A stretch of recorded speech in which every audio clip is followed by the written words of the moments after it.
हे जे प्रॉब्लेम्स आहे म्हणजे श्वास न घेता येणे, हे व्हायटमिनच्या डेफिशियन्सीमुळे पण होतात. टमाटर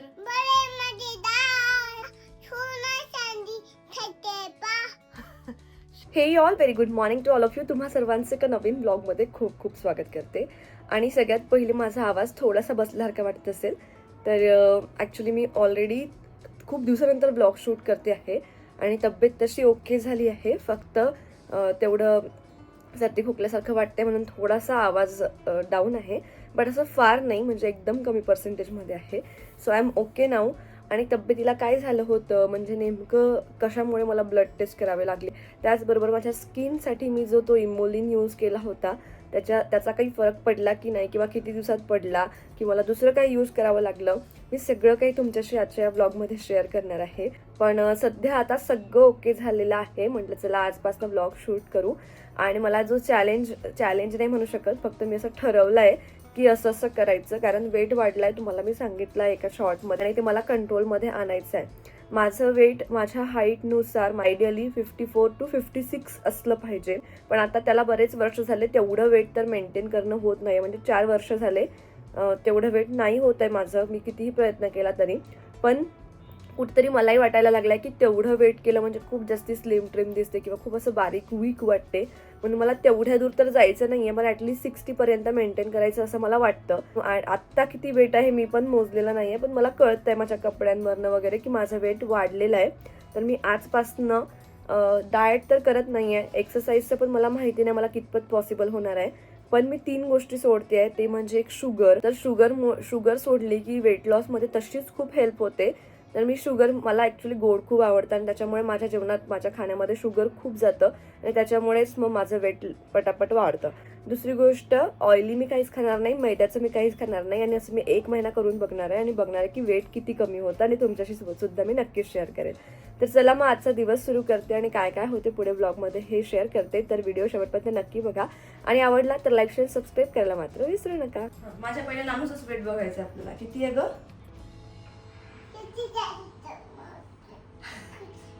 65.10.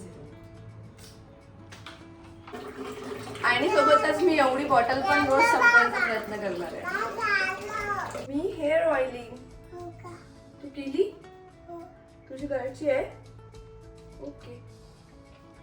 आणि म्हटलं घरातली कामं आवरण्याच्या आधी आपण हेअर ऑइलिंग करून घेऊ, म्हणजे सगळी कामं आवरेपर्यंत तेवढ्या वेळ डोक्याला ऑइलही राहतं आणि मग आंघोळीच्या वेळेस ते डोकंही धुवून घेता येईल. सो म्हणून पहिलं मस्त हेअर ऑइलिंग करून घेतलं आणि त्यानंतर घरातल्या कामांना सुरुवात केली. 8 दिवसातनं एकदा मी आवर्जून बेडशीट चेंज करत असते आणि आज मला बेडशीट चेंज करायचं होतं. आणि आजकाल असं आहे, तुम्ही काहीही काम करा, अनायाची मध्ये मध्ये लुडबुड चाललेलीच असते. आणि इथे तर ती वाट बघत होती की तू बेडशीट नवीन टाक, आणि मी इथे ना उड्या मारते मग त्याच्यावरती. आता सकाळची सुरुवात झाली आणि माझं पहिलं काम असतं स्वतः थोडंसं फ्रेश होणं. आणि चहा तर आता सोडलेला आहे आजपासनं, कारण शुगर मला घ्यायची नाहीये. तर त्याच्यामुळे म्हटलं चला आता क्लिनिंगला सुरुवात करू. आणि त्यासाठी ना मी एक अगारोचं बेड आणि सोफा व्हॅक्यूम मागवलं होतं, सोफा क्लीन करायसाठी आणि बेड क्लीन करायसाठी. तर त्याचा पहिल्यांदाच यूज करते आहे. तर ते करू म्हटलं, कारण माहितीये का आपल्याला दिसत नाही ती धूळ ती सोफ्यावर किंवा बेडवर असते. ऍक्च्युली इथे खूप धूळ असणारा मला माहिती होतं, कारण ते असं हाताने कितीही क्लीन केलं, कितीही पुसून काढलं तरी आतमधली धूळ जी आहे ती व्हॅक्यूम शिवाय निघत नाही. आणि म्हणून म्हटलं आपण ते एक हे मागवूया, म्हणजे क्लीन होईल. आणि त्याचं कारण असं हे सगळं क्लीन करून ठेवण्याचं, कारण आपल्याला ज्या गोष्टी डोळ्याने दिसत नाही की इथे धूळ आहे ती खरंच असते, आणि त्याने खरा इम्पॅक्ट होतो तो म्हणजे आपल्या स्किनवर. तर तुम्ही बघितलं असेल की स्किनचे प्रॉब्लेम्स आपल्याला सुरू होतात, कधी कधी बॉडीला इचिंग होते. ते फक्त याच्यामुळे की आपण नेहमी बेडशीट चेंज करतो की नाही, बेड म्हणजे आपल्या मॅट्रेसवरची धूळ क्लीन करतो की नाही. आणि या सगळ्या गोष्टींमुळे आपले स्किन प्रॉब्लेम्स होऊ नये म्हणून ह्या गोष्टी वेळेत करणं पण तेवढंच गरजेचं आहे. म्हणून म्हटलं ठीक आहे, आज सुरुवात आपण साफसफाईची इथूनच करूया. तर हा आहे अगारोचा मॅट्रेस आणि फॅब्रिक स्पेसिफिक व्हॅक्यूम. हा रेग्युलर फ्लोअर व्हॅक्यूम नाहीये, खास बेड, सोफा आणि फॅब्रिक्ससाठी डिझाईन केलेला आहे. यामध्ये आहे पॉवरफुल 12K PA सक्शन, जो मॅट्रेसमधल्या खोलवरच्या धुळीलाही सहज बाहेर काढतो. यामध्ये UV लाईट आणि अल्ट्रासोनिक टेक्नॉलॉजी एकत्र काम करतात. UV लाईट जर्म्स कमी करायला मदत करते आणि अल्ट्रासोनिक व्हायब्रेशन डस्ट माइट्स लूजन करून डीप क्लिनिंग करते. आणि एवढंच नाही तर हा व्हॅक्यूम क्लीनर तुम्ही मॅट्रेस, सोफा, पिलो, कुशन्स, ब्लँकेट्स या सगळ्यांसाठी यूज करू शकता. आणि अगदी पेट बेड्ससाठी ही एकच डिव्हाइस आणि सगळं छान डीप क्लीन करतं. यामध्ये HEPA फिल्टर आणि सायक्लोनिक सिस्टम आहे जे ॲलर्जेन्स आणि फाईन डस्ट कम्प्लिटली ट्रॅप करतात, म्हणजे घर क्लीनर आणि हवा हेल्दियर. काय करते ग नानू तू? बापरे, नानूला बंद पण करता आला. करून दाखव नानू एकदा सुरू, कसं जमते का तुला बघू. व्हॅक्यूम करून दाखव. व्हॅक्यूम करून दाखव. Very good, very good. तर बघा, असं आपल्याला आपल्या डोळ्यांनी एवढी डस्ट दिसली नसती. तुम्हाला मी दाखवते की किती डस्ट निघालेली आहे. आणि सगळ्यात पहिली महत्वाची गोष्ट मला सांगायची आहे की याला खूप मोठा असा वायर दिलेला आहे की तुमच्याकडे जर लगेच बेड आहे किंवा सोफा आहे तिथे सॉकेट नसेल तर खूप दूरपर्यंत पोहोचतो. कारण भरपूर साऱ्या इलेक्ट्रॉनिक गोष्टींची ही प्रॉब्लेम मी बघितलेली आहे की ते एवढंच वायर देतात, त्याच्या तिथे सॉकेट असलं पाहिजे किंवा ती वस्तू तिथे नेऊनच लावावी लागते. सो हा एक याचा प्लस पॉइंट मला वाटला. दुसरी गोष्ट, आता जर हा कसा वर्क करतो हे तुम्हाला बघायचं तर मी तुम्हाला दाखवलं ऑलरेडी की तो कसा फिरवायचा. पण इथे त्याला स्विच दिलेला आहे. बटन ऑन केल्यावर तुम्ही ही स्विच ऑन करा आणि त्यानंतर असं असं तुम्ही ते फिरवू शकता. पॉवरची बटन जर दोनदा दाबली तुम्ही तर पॉवर 100 वर होतो, नाहीतर मग 50च्या पॉवरने तुम्ही ते सक्शन सुरू राहतं.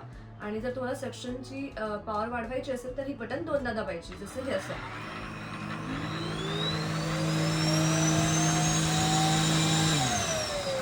बंद झालं. तर इथे पॉवर ऑन ऑफ इथनं होतं आणि त्यानंतर बऱ्यापैकी छान अशी डस्ट आणि खूप सिंपल आहे असं फिरवायला. काही असं खूप मेहनतीने जोर लावून वगैरे फिरवायची गरज नाहीये. खालून याला व्हील्स असल्यामुळे आपल्याला फार असं खूप प्रेशरने करायची गरज नाहीये. ते इझिली फिरतं एकदम हलक्या हाताने जरी फिरवलं. कारण तुम्ही बघितलं नानूने पण ते फिरवून दाखवलं तुम्हाला. आणि आता यामधली डस्ट किती जमा झाली आहे फक्त मॅट्रेस आणि आमच्या या बॅकरेस्टची तुम्हाला मी दाखवते. अजून माझा सोफा तर क्लीन व्हायचाच आहे. सो इथे बटन आहे, ही प्रेस केलं की हे डिटॅच होतं एकदम इझिली.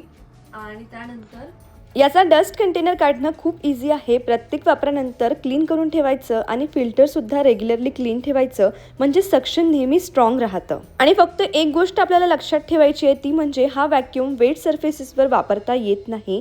आणि तुम्ही बघू शकता आता फक्त बेड क्लीन झाला आणि डस्ट किती निघाली आहे. स्पेशली जर तुमच्या घरी बेबी असेल किंवा ॲलर्जी इश्यू असतील तर हे डीप क्लिनिंग खूप इम्पॉर्टंट आहे.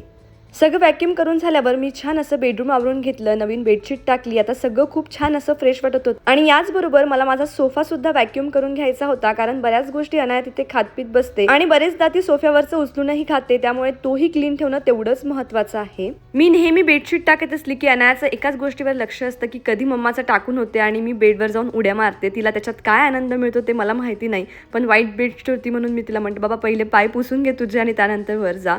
सो असं काहीच तिचं खेळणं चाललं होतं. आणि त्यानंतर मग हॉलमधला मी पसारा आवरायला घेतला. हा सगळा पसारा हॉलमध्येच असतो. आजकाल मला सगळे टॉयज पाहिजे असतात आणि सॉफ्ट टॉयज तरी बरे दिसतात, पण ते बाकीचे तर एवढे पसरवून ठेवते. ती अजून दिवसाची सुरुवात व्हायची आहे आमच्या.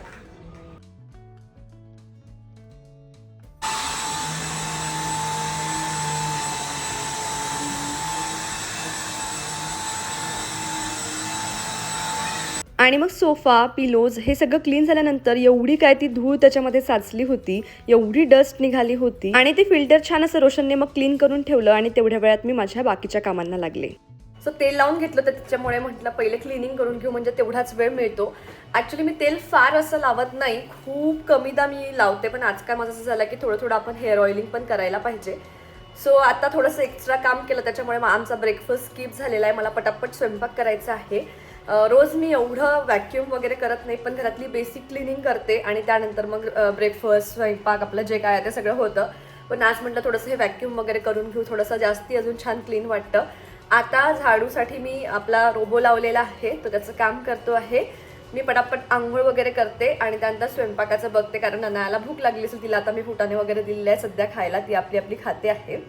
आणि कपडे भरपूर निघाले, कारण बेडशीट चेंज केली म्हणजे मग ती बेडशीट लगेच धुवायची. सो मशीनला ते सगळं लावून घेते आणि त्यानंतर मग काय रुटीन ते तुमच्याशी पुढे शेअर करते.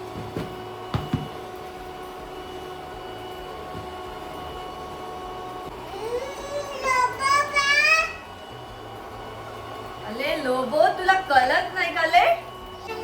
लोबोला या हो.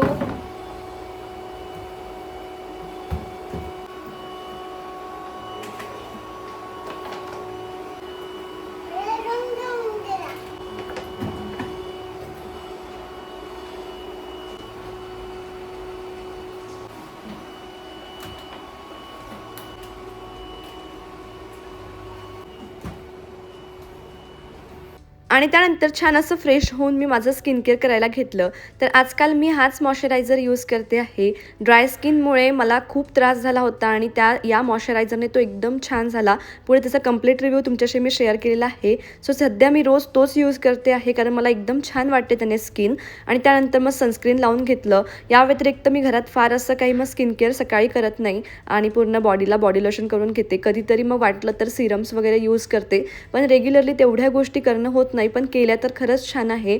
Morning skin care routine proper follow केलं, night time skin care routine proper follow केलं तर आपली स्किन छान अशी हेल्दी राहते. पण होईल तेवढं मी करण्याचा प्रयत्न करते. आणि हो, न चुकता मी दिवसातून 3दा आपलं लिप केअर लावते. सो आता अंघोळ झाली, छान तयार झाली. आता एकदम फ्री वाटतंय आणि सगळ्यांना भूक लागली आहे जोराची.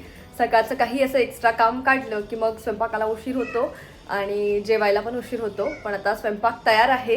मी मस्त अशी पाटोळीची भाजी बनवली आहे, तुम्हाला दाखवते. आम्ही सगळे मस्त जेवण करतो आणि त्यानंतर निवांत बसून मी तुमच्याशी बोलते. जे काही मला सांगायचं होतं, जे काही शेअर करायचं होतं तुमच्याशी, मागच्या 5-6 दिवसात झालेल्या गोष्टी त्या तुमच्याशी शेअर करते निवांत बसून. आणि हो, तुम्ही आजच्या ब्लॉगमध्ये अनायाची बडबड पण अजिबात ऐकलेली नाहीये. तिचं पण थोडंसं काय ते तिला पण बोलायचं, ते पण आपण घेऊया नंतर. पण पहिले आम्ही जेवण करून घेतो. ना भाजी खूप सिंपल बनवते, म्हणजे खूप मसालेदार नसते. तर थोडीशी पातळ तुम्हाला वाटत असेल, मला समहाऊ पातळच भाजी आवडते. खूप मसालेदार असं रोज रोज नको वाटतं खायला. सो म्हणून अशी काहीशी मी मस्त पाटोळीची भाजी बनवली आहे. सो येस, आता जेवण झालं, बरं वाटतंय. थोडीशी सर्दी जास्ती वाटल्यासारखी वाटते आज. म्हणजे मला आठवत नाही मला लास्ट टाइम सर्दी कधी झाली होती. मला होत नाही सर्दी इझिली, पण आता थोडं सर्दी खोकला सगळं, म्हणजे खूप दिवसानंतर मी अशी बिमार पडली आहे असं पण मला वाटतंय. कारण अशी सर्दी खोकला ताप किंवा सगळं मला नाही होत असं खूप इझिली. कधीतरी झालं तर अंगदुखी, थकल्यासारखं वाटणं, थोडं कणकण वाटणं असं होतं, पण असं प्रॉपर ताप वगैरे येणं किंवा असला प्रकार नाही होत मला.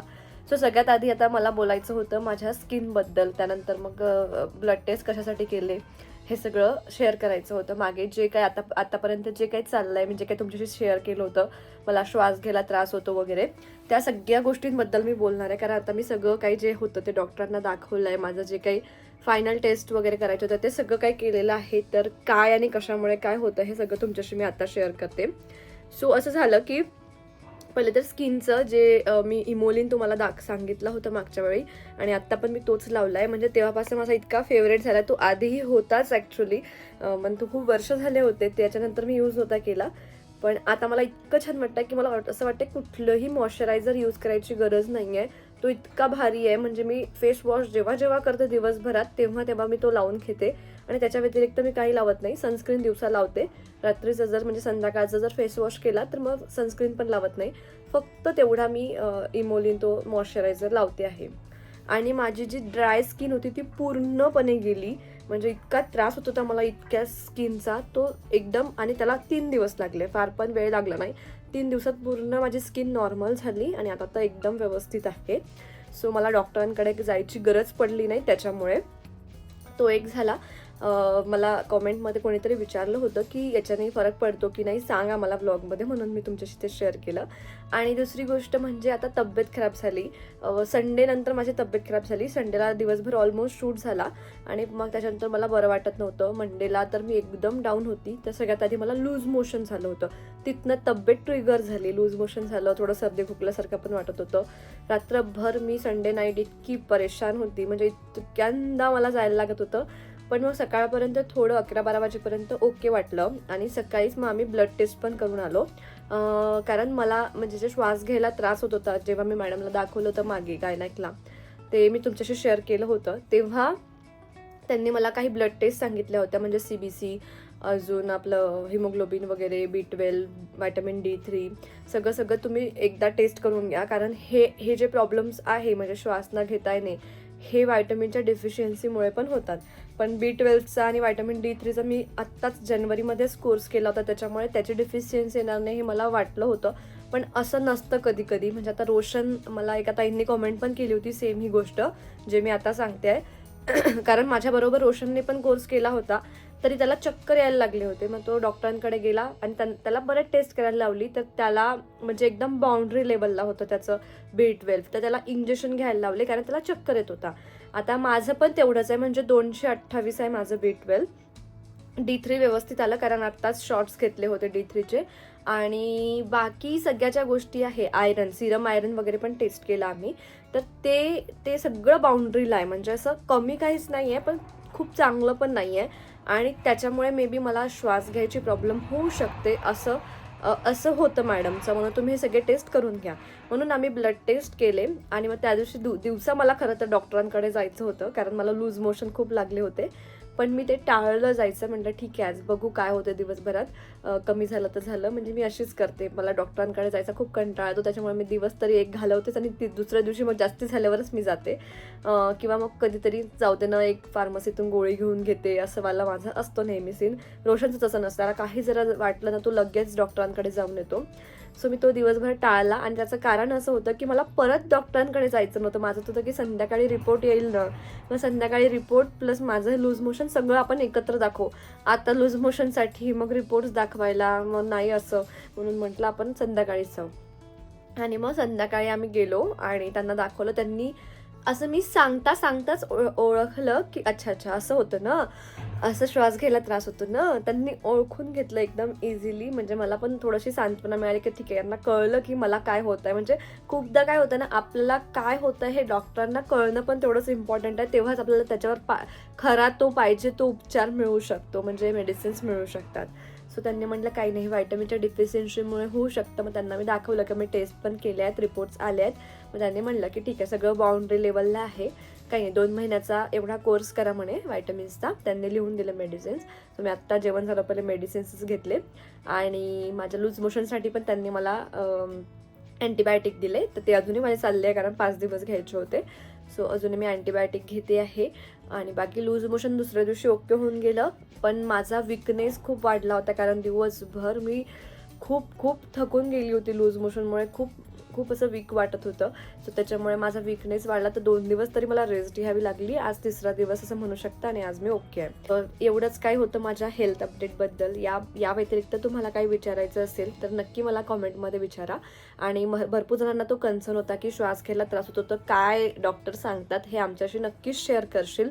सो म्हणून हे तुमच्याशी मी शेअर केलेलं आहे. बाकी असं काही मेजर काही कारण नव्हतं, कारण मला अस्थमा दमा असं वगैरे पण काही नाही आहे. त्यासाठी आता अनायाचं जेवण वगैरे झालं आहे. आज तिच्याशी आपण बोललोच नाही आहे, तिला मी थोडंसं व्लॉगमध्ये आता बोलायला सांगते. तिची मज्जा जे काय ती तुमच्याशी थोडीशी शेअर करते. खूप दिवस झाले ना नानू बोललीच नाही सगळ्यांशी, हो ना? नानू बोलणार आहे आता. से हाय. हा, मग काय सांगणार तू सगळ्यांना आज? ओ माय गॉड, हे तर मला माहितीच नव्हतं. सांग. A for apple, B for ball, C for हा म्हण. C for cat म्हण. बरं नाही करत मी. हा ठीक आहे. आहा टमाटर, आ टमाटर, एक दिन इसको हाथी को भी आहा टमाटर, ओ टमाटर. अजून कोणतं? गाडी आई सिटी देखो कैसे बजी. हे वालं गाणं मला नाही येत. हो. आणि ते कसं आहे ते? झुक झुक झुक झुक. हा.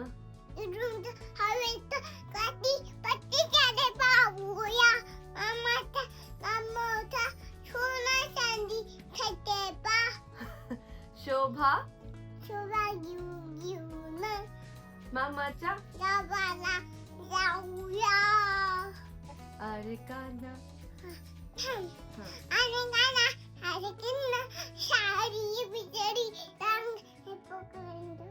इथे मागे तू मागे पहिलेपासून अरे काना.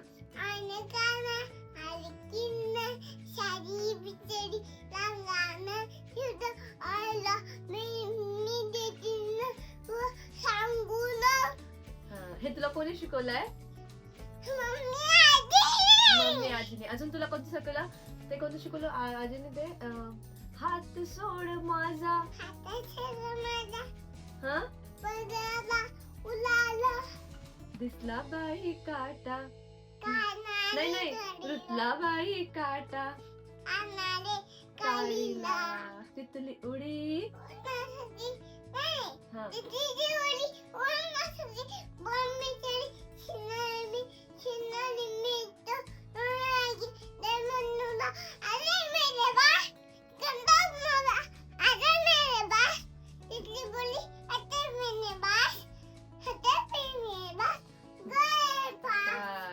गुड.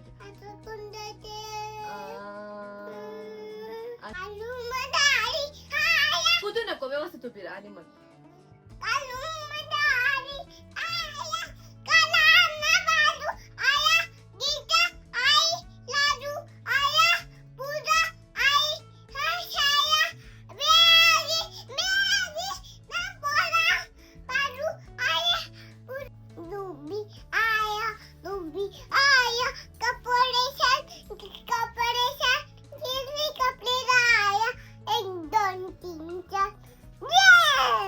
छोटा बेबी.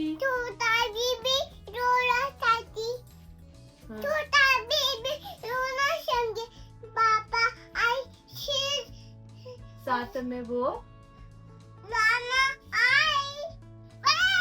आई गाईस, पहिले सगळ्यांच्या तुम्हाला माझे सॉंग्स कसे वाटले? तुम्हाला आवडले का? कमेंट मध्ये सांगा,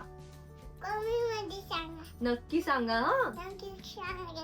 ओके बाय. आम्ही व्हिडिओ एंड करतो आता.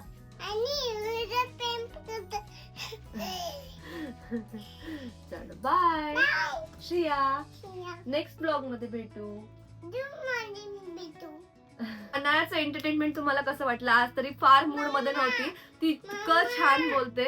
एखादा ब्लॉग मी पूर्ण स्पेशल अनायावर बनवेल की अनाया आता काय काय बोलायला लागली आहे, काय काय शिकायला. आता भरपूर दिवस झाले मला असं वाटतंय मी अनायाला ब्लॉग मध्ये असं प्रॉपर घेतलेलंच नाहीये. सो नक्की एखादा ब्लॉग तिच्यासाठी असेल पूर्ण. सो आजचा ब्लॉग तुम्हाला कसा वाटला नक्की कमेंट मध्ये सांगा. भेटूया पुढच्या असंच एका छानशा ब्लॉग मध्ये. तोपर्यंत बाय बाय.